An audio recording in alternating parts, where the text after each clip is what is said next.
নমস্কাৰ বন্ধুসকল, স্বাগতম জনাইছোঁ জিআৰএছ অফিচ হেল্পলৈ। চেনেলটো যদি নতুন হয় প্লিজ ছাবস্ক্ৰাইব কৰক আৰু কাষত থকা বেল আইকনটো দবাই দিয়ক। নমস্কাৰ বন্ধু বান্ধৱীসকল, কেনে আছে আপোনালোকে? আশা কৰিছোঁ ভালে আছে। আপোনালোকে জানে যে পিঁয়াজৰ দাম বাঢ়ি একেবাৰে কিছুমান মানুহে পিঁয়াজ খোৱাই বাদ দি দিছে। তো পিঁয়াজৰ ওপৰত মোদীয়ে কি ক'লে চাওক।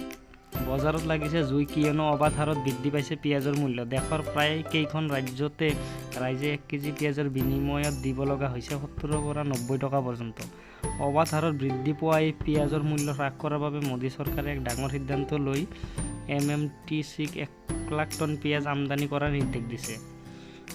কেন্দ্ৰীয় মন্ত্ৰী ৰামবিলাস পাছোৱানে শনিবাৰে টুইটাৰযোগে মোদী চৰকাৰে গ্ৰহণ কৰা এই সিদ্ধান্তৰ তথা সহানুভূতি কৰে। তেওঁ টুইটাৰত লিখিছে, চৰকাৰে পিঁয়াজৰ মূল্য নিয়ন্ত্ৰণ কৰিবৰ বাবে 1 লাখ টন পিঁয়াজ আমদানিৰ সিদ্ধান্ত লৈছে।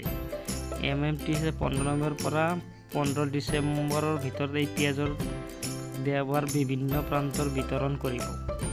তো বন্ধুসকল, আমি গুৰুত্বপূৰ্ণ কিছুমান খবৰ আমি লৈ আহি থাকোঁ, যিবিলাক নেকি আপোনালোকে জনা দৰকাৰ। তো যদি ভিডিঅ'টো ভাল লাগে তো প্লিজ লাইক এটা কৰি দিব।